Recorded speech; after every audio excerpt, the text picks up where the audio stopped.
This is a brief video on how to set up your Intex Electric Pool Heater. After assembling the above-ground pool and its filter pump, place the pool heater in line after the filter pump. If your pool is already filled with water, from inside the pool, unscrew the strainer grids from both inlet and outlet connectors and insert the plugs. Remove the filter pump's outlet hose.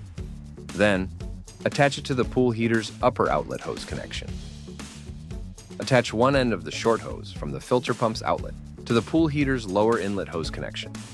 From inside the pool, remove the plugs from both pool inlet and outlets and screw on both inlet and outlet connectors.